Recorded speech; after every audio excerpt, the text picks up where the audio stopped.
On this significant occasion, the formation of the technical working group for our project, strengthening civil society voices for climate advocacy in Zambia.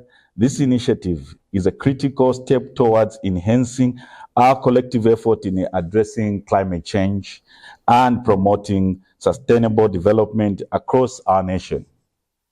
The Center for Environment Justice, established in 2010, is dedicated to creating platforms and processes that advocate for environment justice, particularly for the most vulnerable in our society. Our mission is to enhance access to quality and accurate information on environmental protection, extractive industries, sustainable energy, climate change, water security, and agriculture.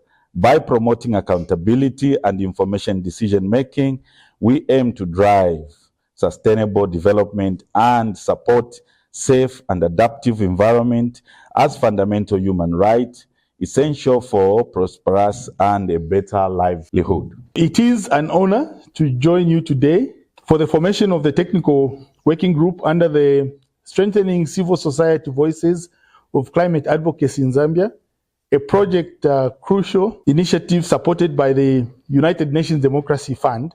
This project represents a significant step towards enhancing Zambia's resilience to climate change by empowering civil society organizations to play a pivotal role in advocating for climate action and environmental sustainability. Climate change is one of the most pressing challenges of our time, demanding coordinated efforts at local, national, and global levels. The importance of this project lies not only in its cause, but in its collaborative approach, which brings together diverse stakeholders to work together towards a common objective. By strengthening the capacity of the civil society organizations, we are building a robust foundation for effective climate change adaptation and mitigation strategies. It is indeed my honor and privilege to address you today at the formation of the technical working group to facilitate the strengthening of civil society voices for climate advocacy in Zambia. The gathering marks a significant milestone in our collective effort to address climate change and its negative impacts. Zambia considers climate change as one of the most pressing challenges of the day, and it's really significant. We are here experiencing the ravages of climate change, and we are yet to experience more. They keep on exchanging from El Nino to La Nina to El Nino, and we keep feeling and experiencing the impacts, very severe. Its effects, such as floods and droughts, are felt across every sector of our economy, impacting key sectors including agriculture, water, energy, health, education, infrastructure, commerce, and trade. We have over 84 districts out of the 116 districts having crop failure. The president declared a national drought disaster and emergency, all because of the ravages of climate change. And we are living within that. So the third activity that was done under this project was implement the district policy workshop. So this was the climate policy workshop consisted of 9 modules covering a wide range of topics related to climate change policy advocacy. And the key achievements that came from this workshop was enhanced understanding. So it developed a deeper understanding of climate change policy advocacy. Remember, at first, We touched on advocacy. Again, this time around also went deep again into the same policies, and also other policies were also added, the ones that were not covered in the first workshop. This is a very important meeting for us, as we indicated, because we are working towards strengthening the voices of the civil society, state and non-state actors in advocating for climate action. And we are also looking at how we can play a role in the implementation of the National Adaptation Plan, the indices, the Green Growth Strategy, just to ensure that we work closely with the government. Everything that civil society organizations are working on, we are complementing government effort, and we must work closely with them. We need to definitely advocate for strong and relatively cheap alternative livelihoods. At some point, I was having a conversation with my co-facilitator about alternative livelihoods, particularly related to charcoal, because her study area really relates to charcoal and things. And then one of the things that came out was, we've been talking about charcoal production, but we also see those charcoal briquettes that are made. Why aren't they popular? If really we are supposed to have alternative livelihood, why haven't we moved to those, if they are genuinely an alternative? Of course, an alternative might also have to speak a little bit to cost, because if you're asking us to move to something more expensive and you're calling it an alternative, you might as well get it off us.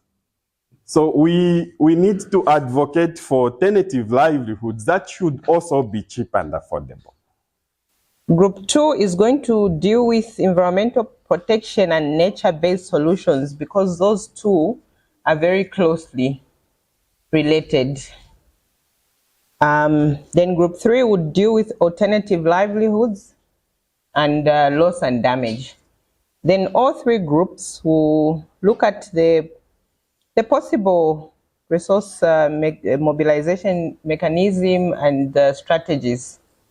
The more collaborative and the more we create a network and they link together, then we'll be strong. So as Group 1, I know the reason why we are here is also because climate change is upon us. We have the rise in temperatures, the natural disasters, and very other evident things that lead to us knowing that climate change is on us. We need a stronger community participation, because without this, then we cannot achieve any of our objectives. So for us, this was of utmost importance. Then we said we need constant monitoring. So routinely, we need to monitor everything that we do and also engage in issues to do with climate change. So we need a lot of engagements to focus on the agenda of climate change. We believe that if there's enough advocacy in the communities, we will know what the communities will come up with. We know what strategies we will put in place. If there's enough advocacy, we will know what action to do when it comes to climate change. Increase agency by civil society organizations and also other stakeholders, such as civic leaders or traditional leaders, our church, in natural resource governance. And then our third one is to encourage and enhance community sensitization on the practices of smart agriculture, and particularly in conservation farming and other practices that we have. That's through radio stations, campaigns, and also through our existing structures such as the CAC and also ward development committees. Our structure is a bottom-up approach, which actually will comprise of the ward steering committees at ward level. This is where we have civil society organizations, traditional leaders, community-based organizations, local authorities, and even civic leaders. And these will actually report to the district coordinators So since we have about 5 districts, so we're looking at Lusaka district, Luangwa, Rufunsa, Chongwe, as well as Chirundu. The technical working group will be a vehicle for information sharing and dissemination for different stakeholders. Apart from that, they will also play the role of implementation of good climate change strategies. They will provide oversight, coordination, and guidance of implementation of activities to avoid project replication. On our outcomes, we are looking at improved collaboration amongst the stakeholders to address climate-related issues. Also, we are looking at improved awareness in climate change issues. And number 3, we are looking at increased funding to climate-related projects. The CDF, from ZCCN, we've been analyzing. Yes, it's about where you're looking at distributing the equal amount to the constituencies, but then there are other factors that we need to consider. So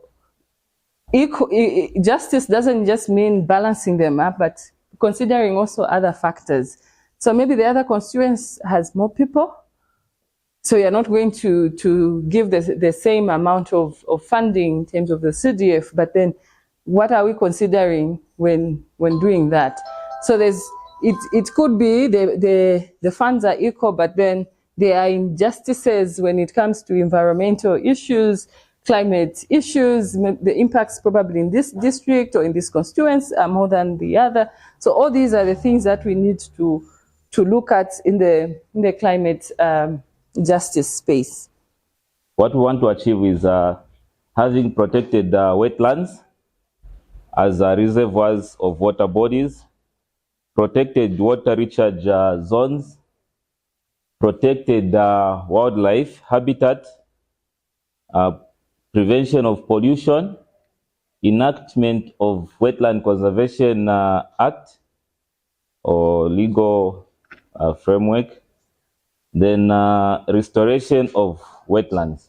So regarding the key focus areas, we looked at environmental protection, where we want to conduct pollution source identification, the activity implementation strategies to collaborate with local authorities and NGOs, responsible person, of course, the community and the technical working group. The time frame, we said 3 months. Resource mobilization strategy from government grants, fundraising, also fundraising from donors and grant proposals. The means of verification, report monitoring, and also reports writing. So the second was also we looked at environmental protection, the activities implement the waste management programs, where we talked about Keep Zambia Clean campaign, involvement in council, involve the council and ZEMA. Overfishing causing depletion of fish species, the case of Luangwa. An outcome will be sustainable agriculture practices attained. So we are thinking about aquaculture, we are thinking about livestock farming, goat rearing, poultry farming, as well as taking advantage of the CDF. We are all aware that government has raised the allocation of CDF. So we are encouraging community members to be able to take advantage of CDF to sustain their businesses. Just to extend our appreciation to the United Nations Democracy Fund for their support, for believing in the vision of CEJ, and for accepting us as a partner that they can work with. We are so happy for building up such a partnership, and we are hoping that we will create a long-term sustainable partnership with the United Nations. This meeting has been very great. It is important that we begin to work together and not in silos. I think we need to have a very united voice if we are to achieve the climate justice, we need to have a very united voice if we are going to pursue and push the agenda of environmental justice. CJ, this is a wonderful work that you're doing in the space. We need more voices for civil society in the climate change space, and this is the way to go, and a lot of coordination is needed, and I was very excited around the technical working group, and then it would be good also to see with the TORs that have been developed how we can create synergies and then be able also to report what is happening from district level to the national level, as we also feed in with the cluster of environmental sustainability in the 8th National Development Plan. So this is a good step in the right direction as we make sure actions and voices are documented for us to push for a just environment in Zambia. What I can only say is that the God will grant us wisdom and make us ambassadors wherever we are going. May the Lord bless us. Thank you very much. We shall be in touch and we look forward to seeing you again. Not too far from now, we will be together.